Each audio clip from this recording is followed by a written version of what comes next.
Hey folks, Matt Easton here, Schola Gladiatoria. So I've got a bit of a treat for you today, and these are a couple of kukris which are quite special actually because they are from an original Nepalese stockpile of weapons, an arsenal if you like.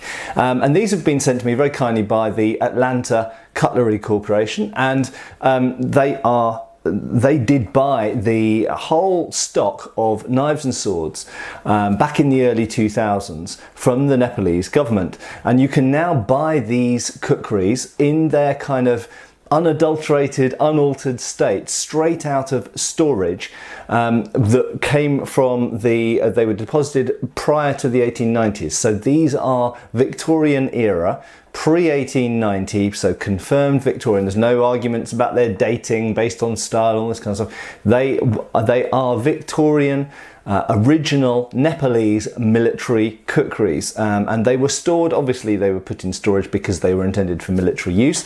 There are two main styles which we'll look at in a second, and they were, some of these were probably in British military use at some point as well. But what's interesting about them is these actually have Devanagari writing on them, which explains or in some cases explains the dating of the manufacture of these actual kukris. So what you're getting with these, and there's a link below here of course to where you can get these yourself in America, so these are stored in America at the moment, and what's special about these is you know that these are actual Nepalese military 19th century military kukris. And what's great about them is, so a lot of you will be familiar, various companies ended up with the firearms, for example, the Martini Henrys. I actually have a Martini Henry in the corner which came from Nepal as well, and many of you will be familiar with these firearms that came out of Nepal in the early 2000s. Well, this is part of essentially the same stockpile, but these are the blades. So the Atlanta Cutlery Corporation actually ended up with the blades. And I actually have a letter here from the Nepalese government confirming that. So I'll put that on the screen, but additionally, let's just have a little look at that because I think it's actually a really interesting historical document. So here it is, here's a copy of it, and to whom it may concern. So this is from His Majesty's Government, the Master General of Ordnance for the Royal Nepalese Army Headquarters in Kathmandu, Nepal. And it says, to whom it may concern, we hereby confirm and certify that the Royal Nepalese Army has sold and delivered the entire inventory of antique weapons, including cannons, muskets, rifles, both muzzle loading and breech loading, bayonets, swords, knives, kukris, and all spare parts to Atlanta Cutlery Corporation and International Military Antiques of the USA, IMA. And IMA, as you famously know, ended up with they famously ended up with the firearms. All this material dating prior to 1898 has been packed in ocean-going containers under Royal Nepalese Army supervision and escorted to the port of Kolkata for export, and that is dated the 10th of September 2003. So 17 years ago, this enormous stash of Nepalese weapons, antique weapons dating prior to 1898, so all of them date to prior to 1898. Most of the kukris date to prior to 1890, but some of them have dates on them, so some of them actually can be considerably older because things were deposited in these Nepalese military arsenals over a period of time. Now let's have a look at the actual kukris. So the first thing you will notice is, yes, they are dirty, and I'm going to show some cleaning of these in a future video coming up very soon. But these are the condition that they will arrive in. Now you'll notice they are not in bad condition, they are in old, antique, stored condition, and the reason they look very dark and dirty is because they are dirty.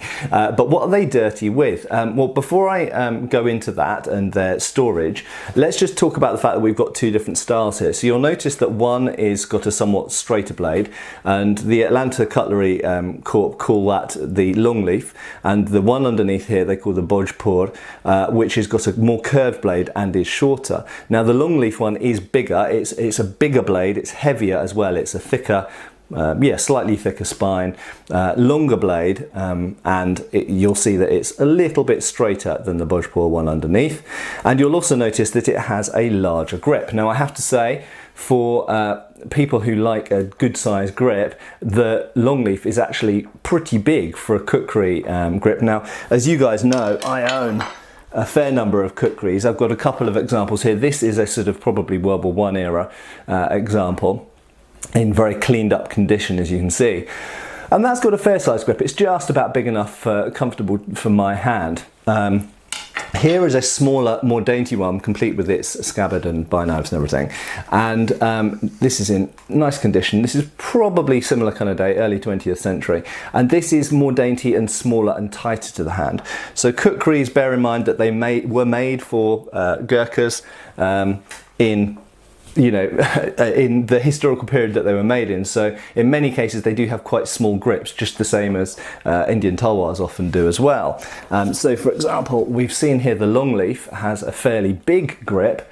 Even where I'm gripping it, where I'd want to grip it, there's a bit of the pommel sticking, or butt sticking out the back. The bojpur is smaller. I can hold it and I can use it, but it is a much tighter, smaller grip. I have to say though, this is a much more nimble and lighter and faster kind of knife. So it kind of depends what you want. If you want a whopping great chopper, go for the long leaf. If you want something that's a little bit, I would say more normal, actually normal sized for a kukri and a little bit more nimble, then go for the bojpur. They're both very, very nice though.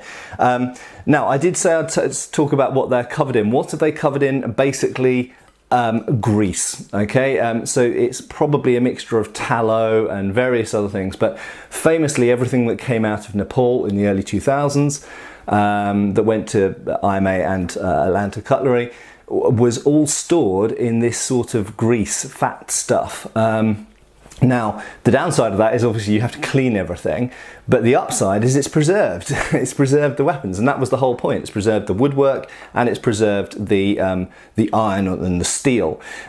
So that's fantastic, and I'm actually quite looking forward to cleaning these up. You can choose to pay a little bit extra. I think it's about $10 extra to have an individually hand-picked good example. It's very important to mention that these are all different, they all vary. So these were deposited over decades in the 19th century, and so they will range in date, all being 19th century, but they will range across the 19th century. Some are older, some are later. They will range in style. They were handmade by different smiths. So they've got slightly different style grips, slightly different style blades, slightly different details, and they'll be in different conditions as well. This has a little bit of a chip out of the wood, but it's all solid and sound. Perfectly functional. It just needs cleaning up, but you have to expect that these are antique objects, so they do have some wear and tear, some more and some less. And the other thing to mention, as I said, it has Devanagari script, and this actually has some on the spine of the blade here, so I might get one of my Nepalese friends to try and translate that for me, because that might be a manufactured date, which obviously it'd be very, very interesting to find out. So they're lovely, lovely things. These, as I've said, were deposited across decades during the 19th century by the Nepalese government with the intention, just the same as every other government arms arsenal, so that they had plenty of weapons in store should they need them. If there was a big war that came along, they could quickly equip people with firearms and edged weapons. And these are categorically straight from Nepal, straight from the 19th century, and straight from the government, the Nepalese government, or one of the Nepalese government arsenals of the time. So they've got great history, great provenance, and they're frankly in pretty good condition for the age. They just require cleaning up. So we'll look out for that video coming up very, very soon.